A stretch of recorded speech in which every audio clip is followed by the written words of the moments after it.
Okay, I've just turned on a recorder, so we'll have a recording going forward. There's a fairly short agenda tonight. For the first, we want to spend a bit of time kind of laying out and getting your thoughts about these modes of leadership that they mentioned in the Hooper and Bernhardt text, and in particular, the way that they kind of fit together to create the kind of leadership model or leadership style that you will probably adopt. Each one of you will have a slightly different model, slightly different style that you go about doing, uh, leading an institution or leading a building or leading an organization. And so you'll have to kind of it's not the kind of thing that you're born to do, and it's not the kind of thing that you do by the seat of your pants. It's in some ways a bit of a conscious thing in the way in which you think about the questions or the issues that you're dealing with and how you have to approach those particular issues. And so we're going to lay that out. You just mentioned the notion of theory into practice because that's uh, I'm not sure why we have to mention a notice theory into practice, but theories are great. Uh, they're even better with practice. Practice is pretty miserable without a theory to lead it. But it is this idea of being able to translate um, what your expectations are and what your notions are about how you might want to lead an organization, and turn that into actual everyday practice, because ultimately the school has to run every day, the school division has to run every day. I mean, whatever it is, it has to operate on a regular basis, and so it has to have not only a strong theoretical base, but it has to have a strong connection between that theoretical base and what you actually do in practice. We talk a lot about, particularly building leaders, having to walk in the building and kind of do a bit of triage every day. And, based on that triage, figure out what are the things that I'm going to have to deal with today that I hadn't really counted on.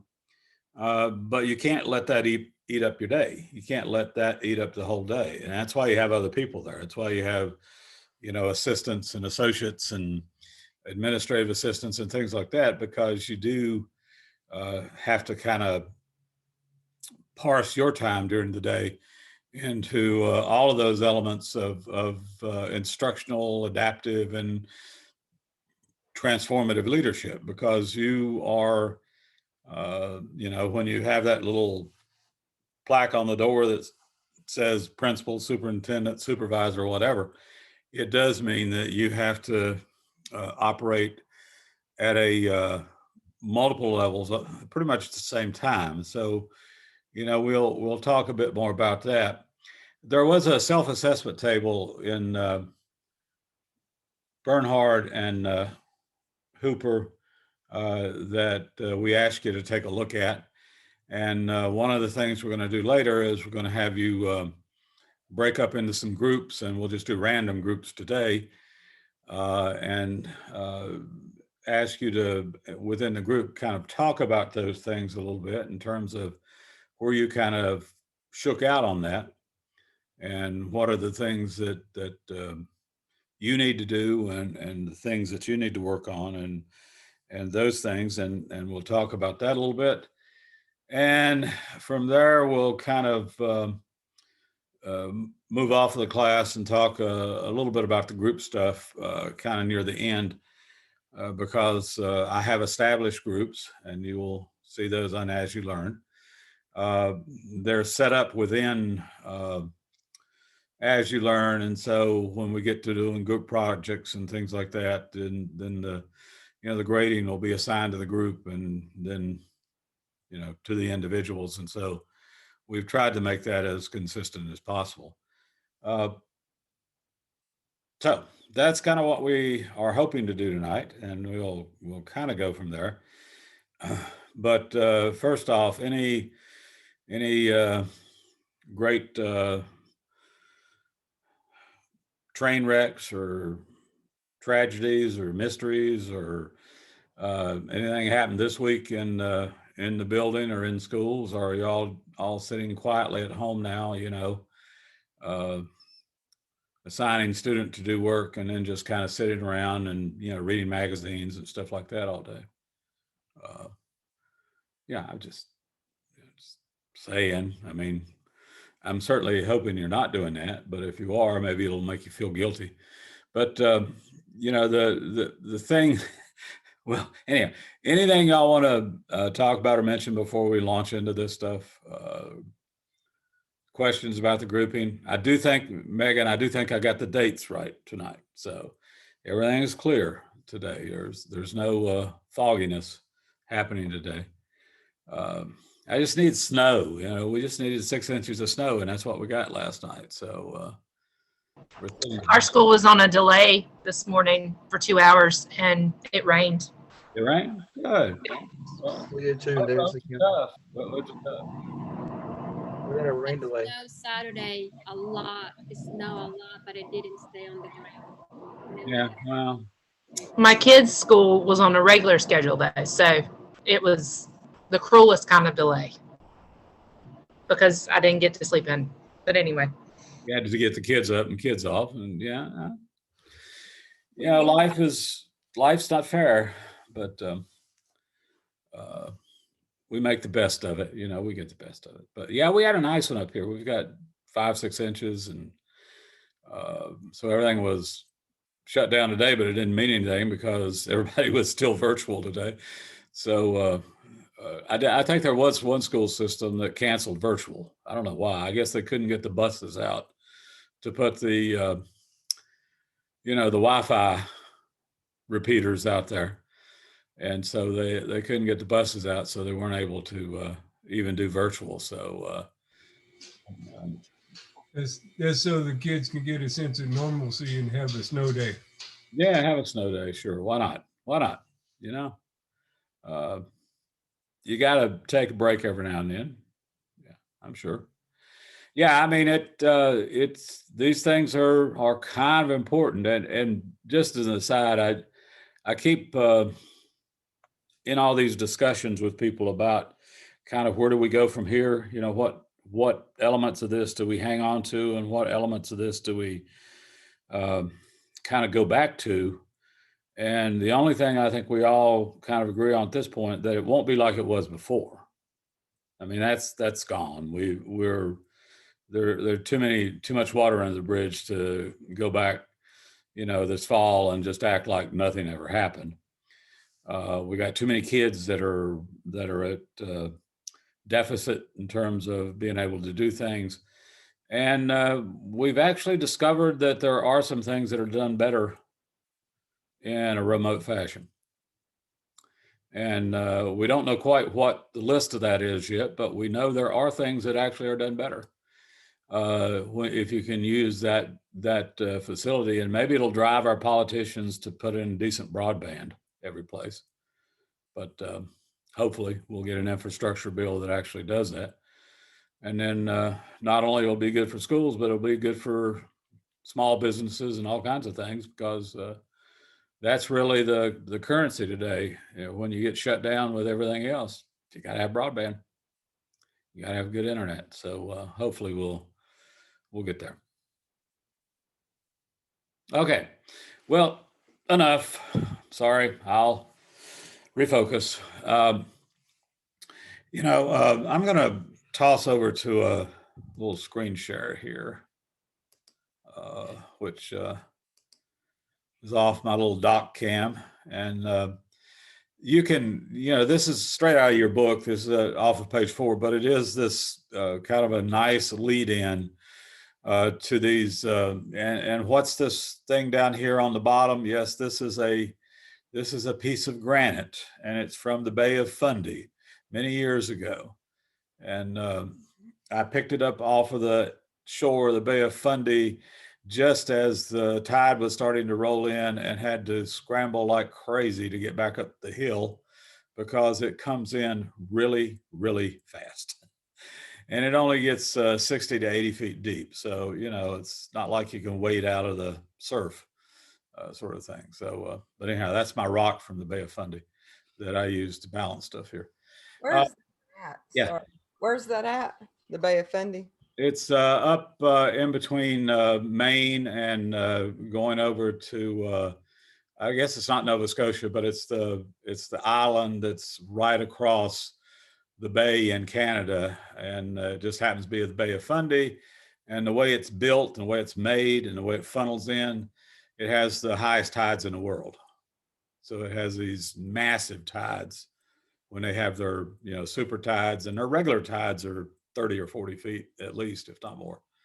So, you know, it's a very interesting place particularly for a science guy to hang out and look. But anyhow, yeah, Bay of Fundy. You know, this notion about leadership modes. Now, I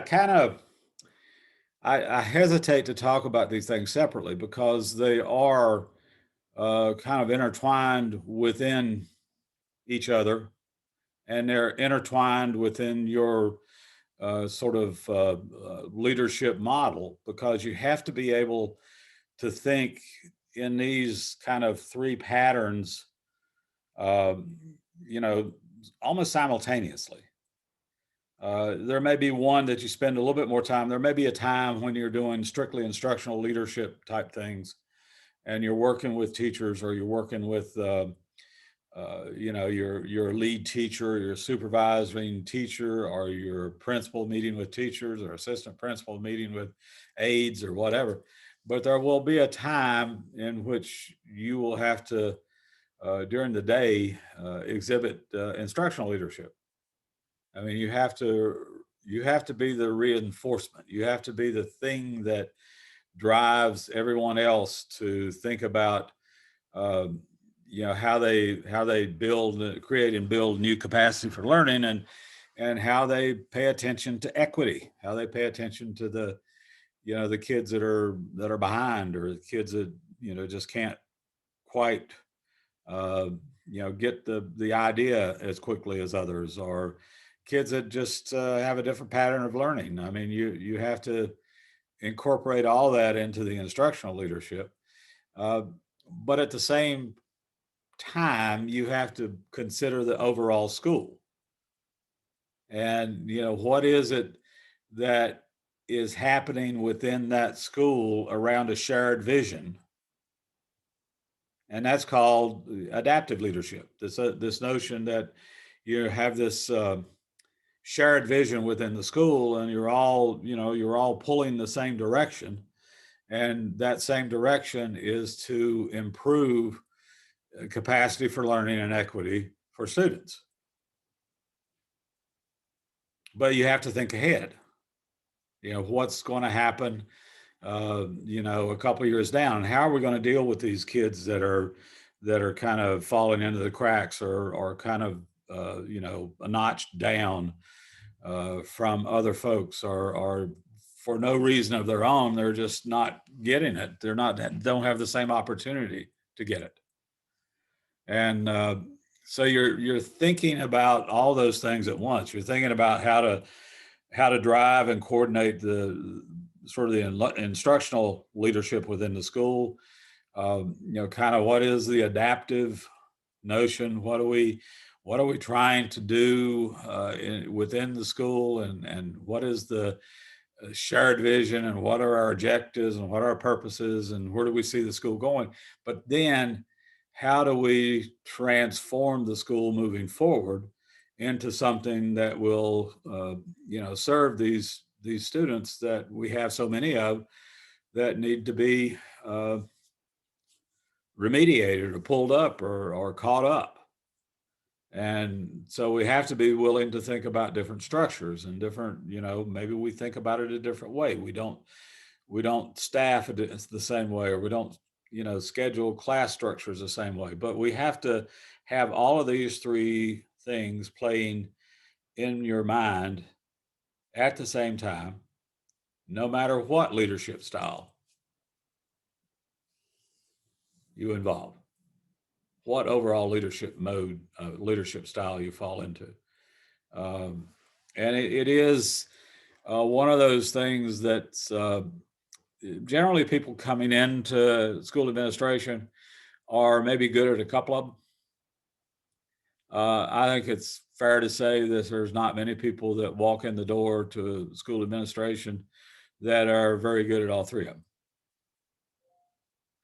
You have an awful lot of people come in that are maybe good at instructional leadership because they were good teachers, or they were lead teachers or supervising teachers or things like that. And maybe, the instructional piece they're real strong in.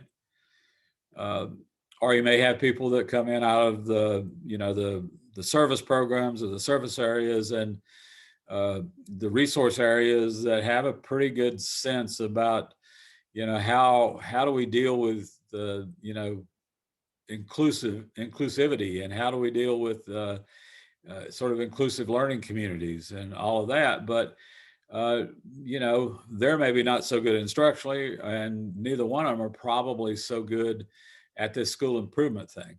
And so this adaptive leadership is really the model, really the mode that I think most people have to spend a lot of their energy on, because you just don't, in your previous incarnation, your previous work career, you just didn't delve into that. You didn't do too much with that.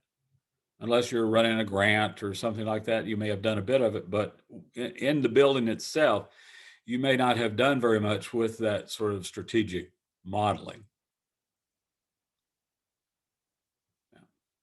So what are your kind of thoughts about that notion, that sort of introduction?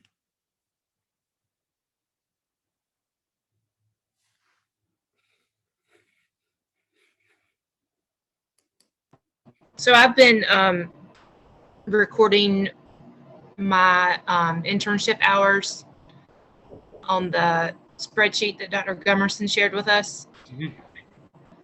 And I'm a testing coordinator, and I'm the digital learning coach at my school.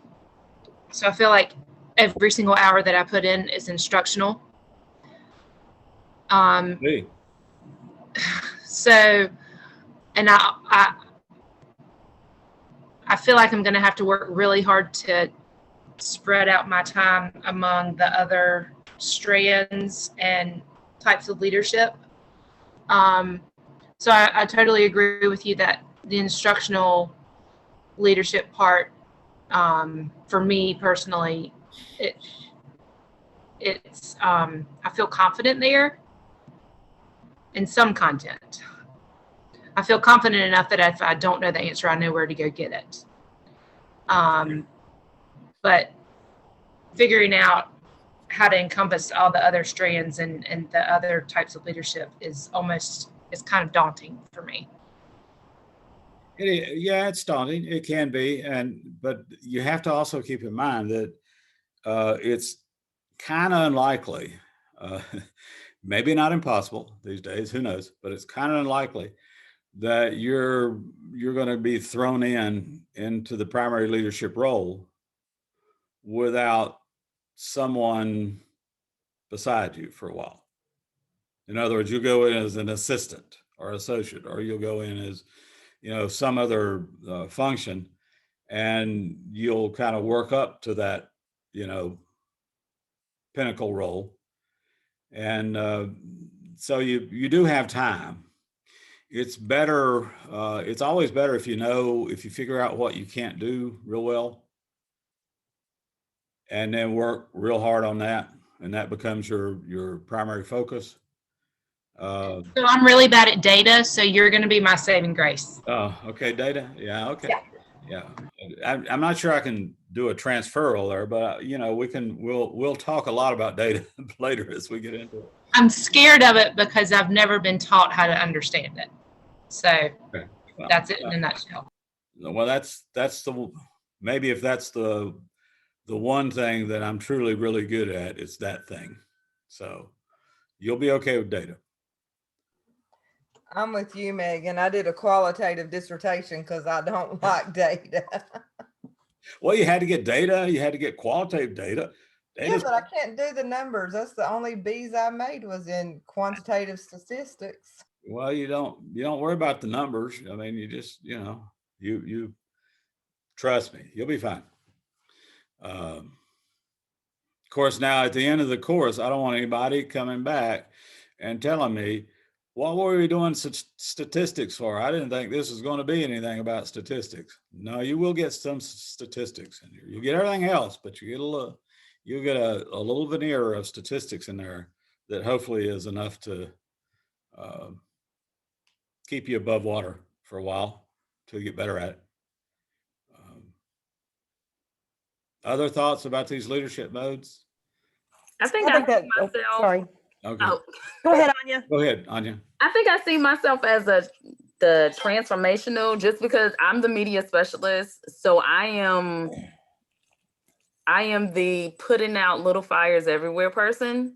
Mhm. I am she knows, like I think I said this last week, I am the person that knows everything and knows nothing, because everybody assumes that I'm that person. And I am kind of okay, let's all get on the same page.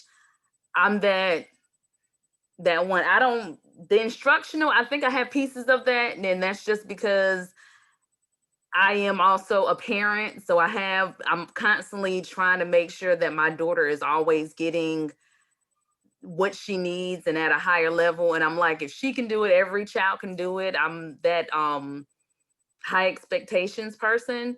So I can see where I need help in improving on the instructional and especially the adaptive. I think I have a little bit, but not enough to be like, okay, I'm well-rounded.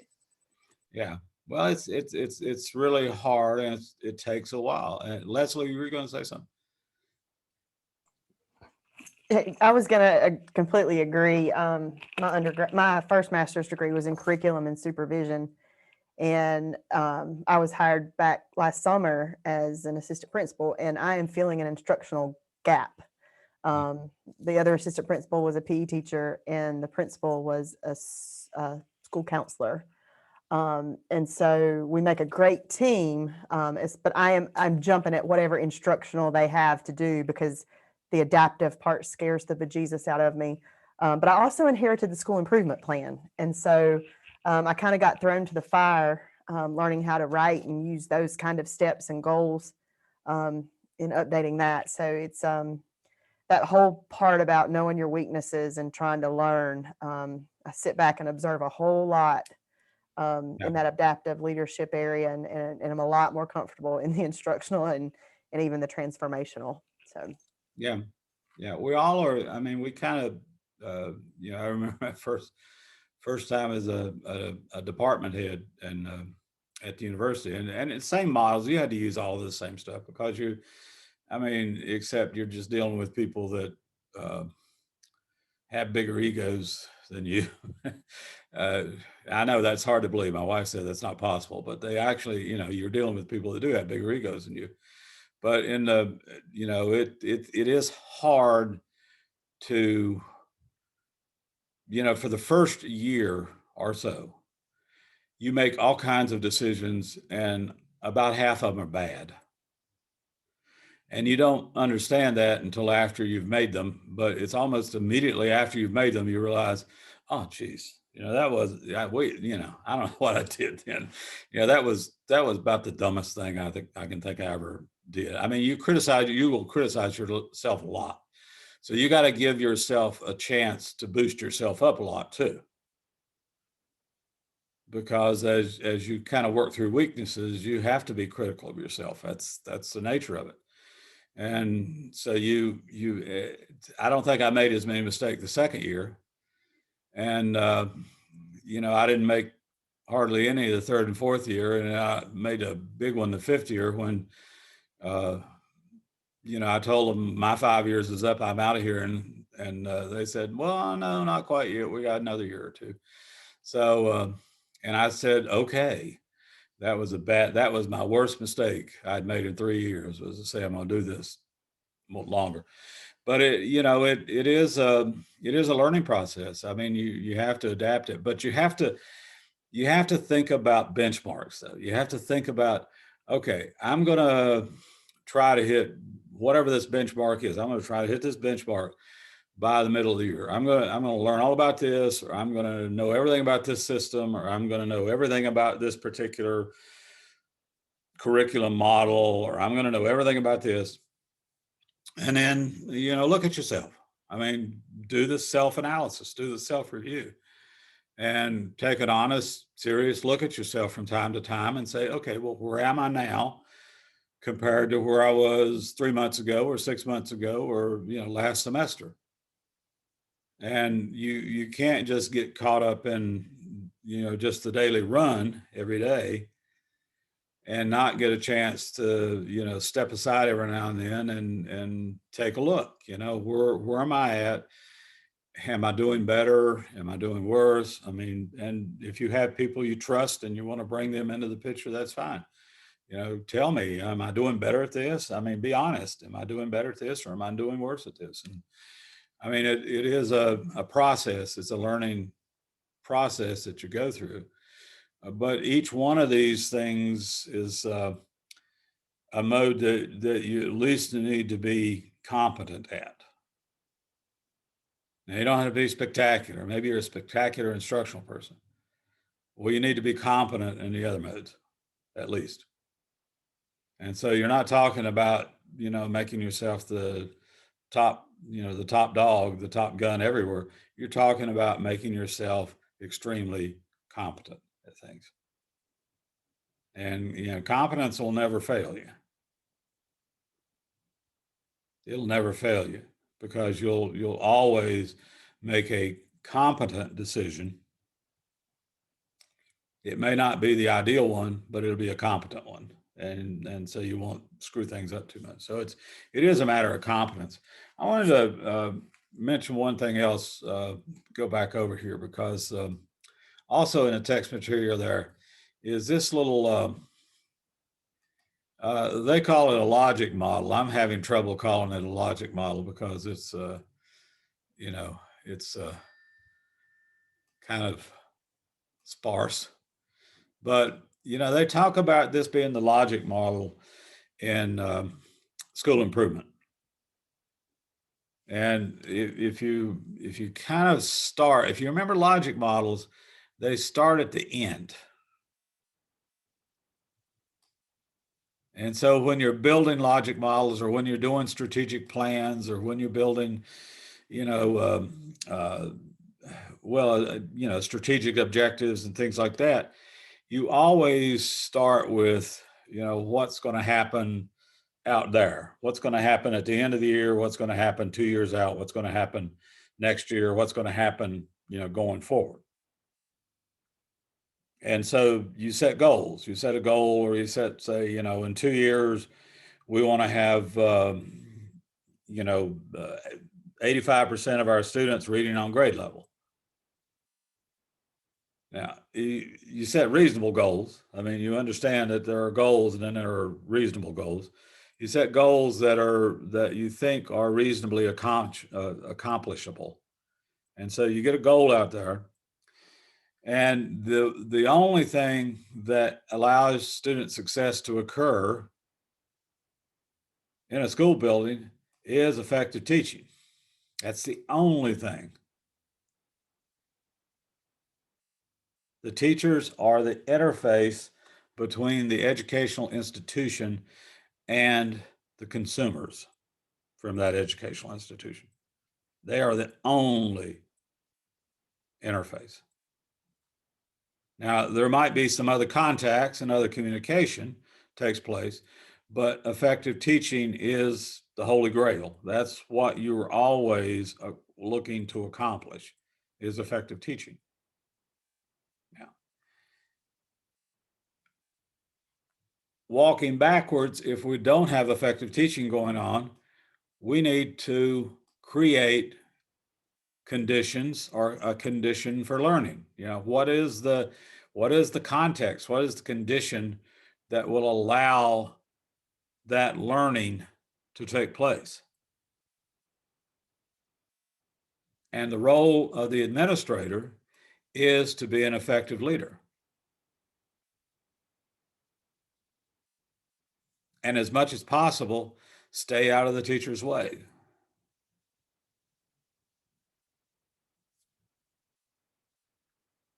And so as you think about where you want your students to be,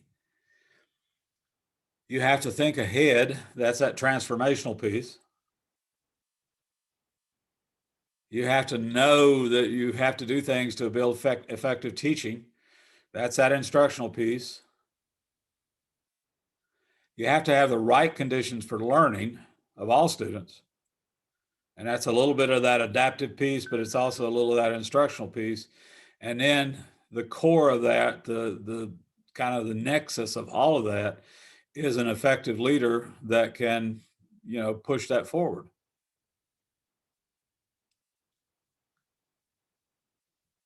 But I'm firmly convinced that all the leaders' work is done back here. The leaders' work is in helping the school, teachers, parents, everybody to identify what are the measures of student success we want to hit. I mean, what are the things we want to say our school is doing 2 years from now or by the end of next year or whatever? And what kind of a teaching model, effective teaching, do we need to do that? And what circumstances and contexts need to take place, resources also. And that all starts with me, the building leader, or the team.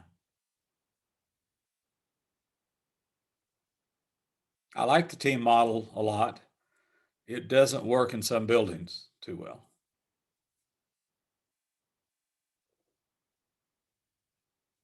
But it really depends upon, leadership styles and all kinds of stuff like that. But that's this notion of how we get students to be more successful.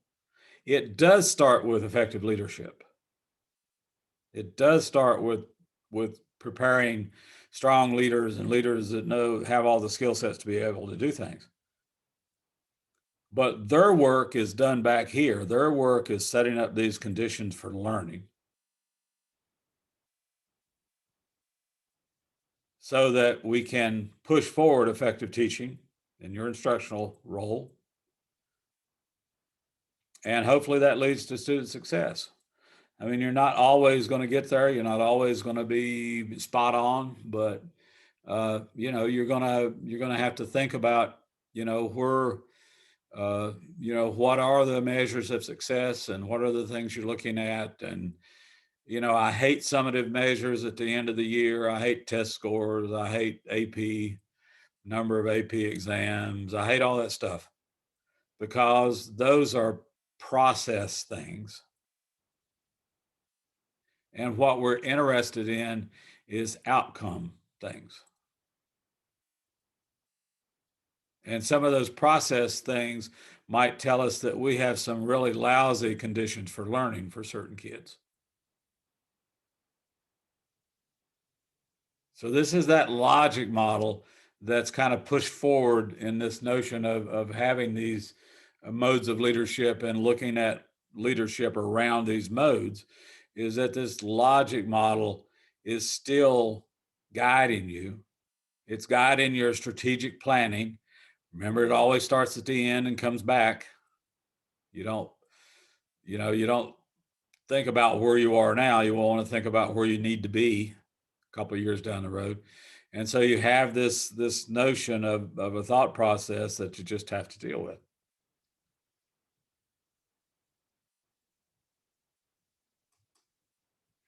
Thoughts?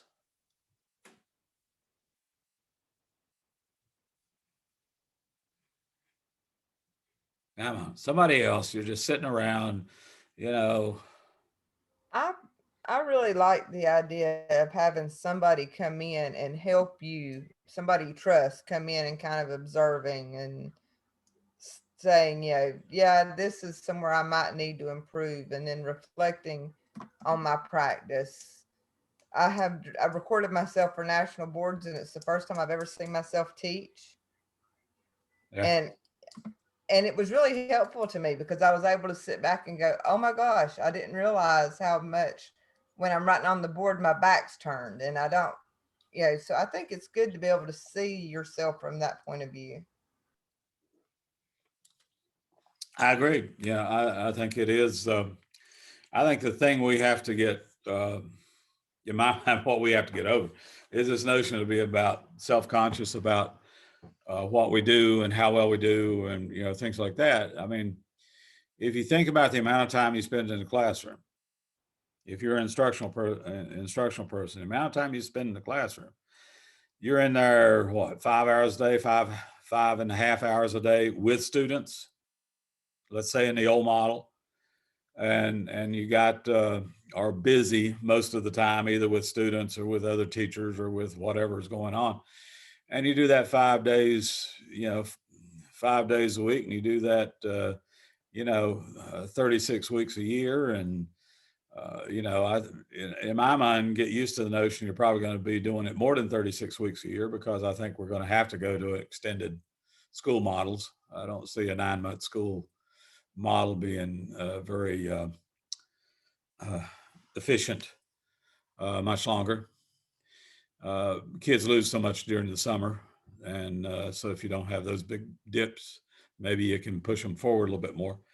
But it is, there are a lot. I mean, you're going to screw up a lot. Shoot, if you get it right 3 times out of 10, you're probably going to be in the Hall of Fame if you're a baseball player.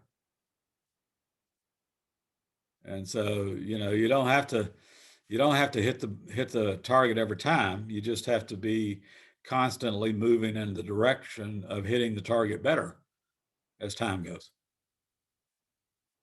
And so you don't have to be a star. You just have to be becoming a star, so to speak. But it is that moving forward process that's a big part of this.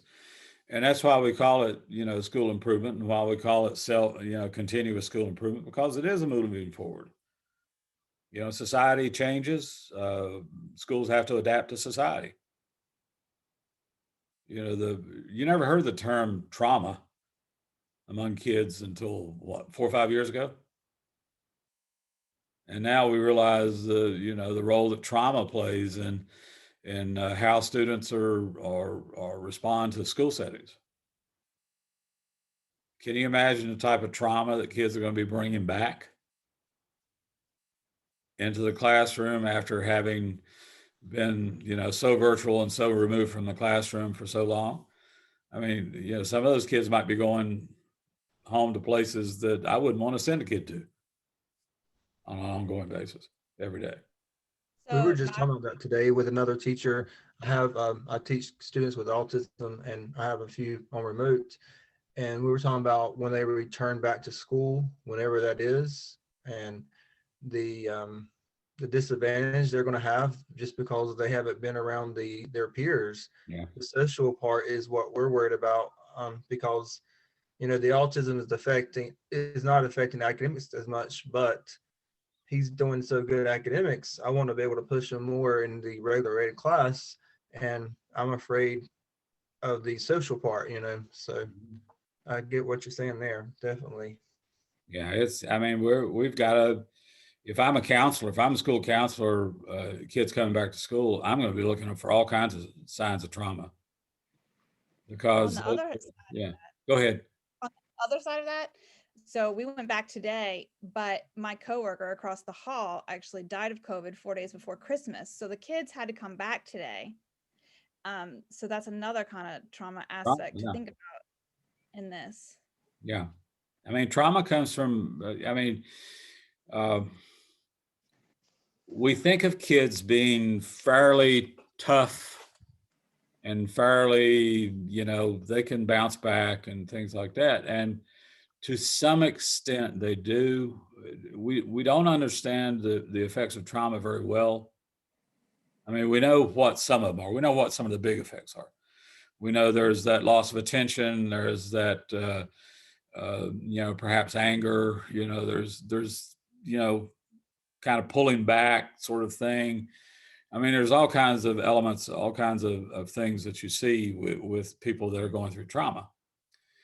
And so you can see those among kids in a slightly different form because they don't have, kind of an adult set of experiences to speak from.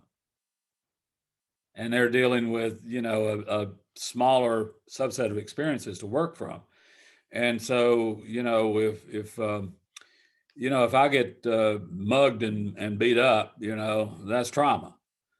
But I'll get over it in a week or so as long as they don't hurt me too bad and all my credit cards come back.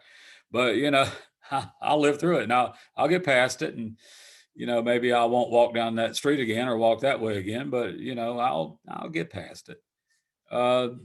Kids, it could be a block that you don't know why it's a block and you can't get them to express why it's a block. Well, speaking of the whole trauma thing, we've noticed some at our school that we've had quite a few kids who are now homeless because their parents lost their job over COVID. And so now they're homeless and their parents don't, the counselor has reached out, but they don't want to accept any help, I guess, because they feel really proud about that. But if you don't have a stable living environment and you're basically living on someone's couch, that's considered being homeless. And they're like, well, I'm not homeless because I'm staying in someone's home. But that was not the definition of homeless. But we've had quite a few families whose parents have lost their jobs because of COVID. Yeah, big time trauma effects. Something else is also physically, we have been in school on a 50-50 model since the beginning of school year. So we have half of the kids come Monday, Tuesday, and then the other half Wednesday, Thursday. And we had a teacher panel Friday, and it was like different teachers share different strategies that we are using in the classroom. So I was in the one with the middle school teachers, and the PE teacher was talking how the kids are not performing like they were before. Like they're not very stable, they're not very flexible. And a lot of those things is because they're just staying home in front of either watching TV or in front of the computer. And I think that's kind of alarming to hear that. Well, it is. I mean, because we don't think about those, programs like PE programs or music and art programs or choir, whatever. The programs that kids use to make school really interesting for them.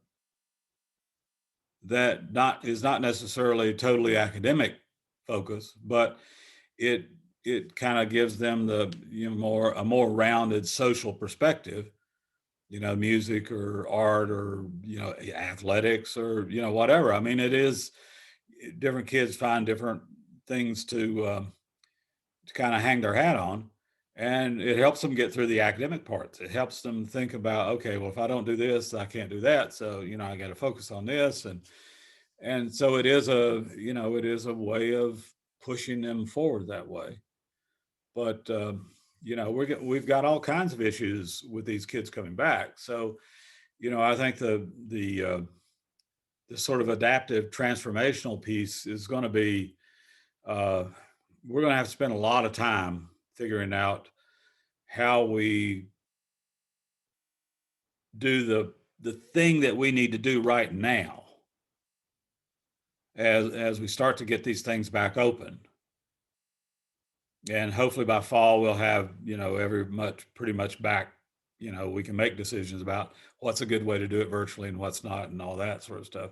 Right now, we're just making those decisions because there's a monster out there that's going to try to kill you. So, I mean, you gotta, you can't go to the woods because the monster's out there. So we have to stay within, the boxes we have now. But at some point in time, those boxes will go away, or not totally go away, but they might go away to the point where we feel sort of normal about things. And what are we going to do? I mean, we're going to have a thought process in mind on a daily basis, not only long term, but on a daily basis of how do we adapt these schools and how do we adapt programs and how do we transform programs to deal with all these issues that are going to be out there. Now, there's going to be tons of money coming that way eventually. But, money without a purpose really doesn't do much. And so, school people, school leaders have to figure out what that purpose is. And a lot of that's going to have to happen, down the pipeline at the local level, because it's kind of, what do we need in this building? Because every building's a little different. And there won't be a one size fits all model or anything like that. So it's a daunting task. I wish I was a little younger. I would really enjoy doing a lot of research on this, because I think it would be very useful to figure out what works and what doesn't work in different places, and help other people figure out how to get there. But that's going to take a while too. It's not something you've been collecting data on for 5 years. We haven't had a pandemic except for a year now, so we haven't collected much data on what happens during the pandemic. And so we have to figure out, maybe it's a different kind of trauma. Maybe it's a hidden trauma. Maybe it's there's a boogie monster out there that we don't see kind of trauma. Kids are either scared of what they have seen, or they're scared of what they think they'll see.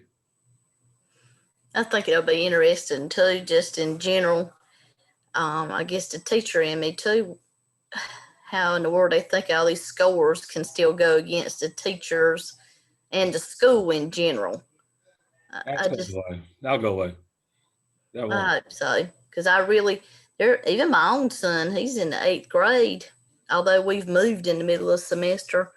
I mean, it's trauma in general just to learn remote. And then I love it when a teacher says, oh, it's right there. It ain't right there. You got to be able to interpret it too. Just read it. It's right there. Yeah. Though, I don't know. Everybody kind of, teachers all in general, not all the time, and maybe not over long periods of time, all at once, they love what they do. And if you're an English teacher, you love English. If you're a math teacher, you love math. If you're a science teacher, you love science. If you're music, you love music. If you're working with, special ed kids or whatever, you love those kids. I mean, you love what you do. Now, there are times that you don't love it quite as much, and it might look like something else, but you still love it. But you can't, it's really hard for a teacher to accept the fact that somebody else might not love the thing you love as much as you do. And so, I'm sorry. Yeah, go ahead. I think another thing we have to remember is like a partnership that we have to remember between us, all the stakeholders, the parents, whoever's involved with these students, because when we got out in the spring last year, everybody got passing grades, everybody got A, good job, congratulations, you got A. And now some of these same kids are doing remote learning and they're like, oh, I'm getting A. No, you're not getting an A because you're doing nothing. So I don't think the parents have, some of them don't remember, like, I've got to do work, and it's very, very hard. The first 9 weeks, I was doing my class, which is a self-contained autism class, and remote students, or on the Extend 1 curriculum. And some of those students were not able to do anything on the computer, and the parents were like, well, it's okay. So, and I think that the partnership, the trust needs to be there, and they need to know what's expected. Yeah. Saw that at the university too. There was an amazing number of A's that were given out in the spring and summer. And this past fall, it was a slightly different story. And I had a graduate student that just basically didn't do any work, didn't come to class, didn't even work, didn't turn anything in. Thought he could, wait to the final and just do the final really well. And I'm mastery learning, so he thought he could do mastery learning.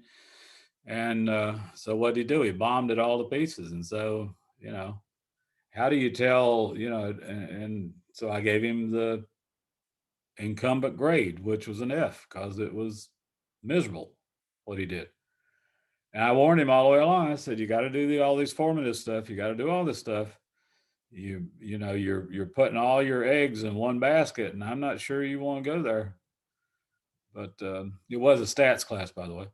And so he went to the stats side and decided he'd just do the final, and it was miserable. I don't think he got a single thing right on it. And so he got an F. And you should have heard him yelling and screaming about, how could I get an F? And you're in the middle of COVID and we're in the middle of all this. Well, I'm saying, there's an easy way. Don't do the work and you'll get an F. That works every time. That works every time. And so I don't know. Fortunately, I haven't been to Boone, so he doesn't know where I live or anything like that. So, he was incensed, to say the least. And I said, well, go talk to the dean. Maybe the dean will let you drop it. And the dean laughed at him. The lady said, well, what do you mean? I'm going to put you out. It was a class for healthcare management. I teach some stats for them during the summer and occasionally during the year. But she said, I'm going to put you out in the hospital, even in the middle of COVID. And if you can't pass a stats class, you think I'm going to trust you around patients? And so it didn't turn out so well for him. But people have their own histories of learning. Some have to learn in more difficult ways. So I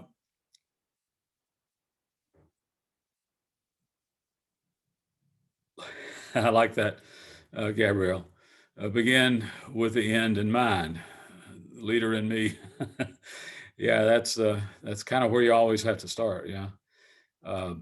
Unfortunately, it's all the work that goes before it that creates the end, and that's always the problem. Okay.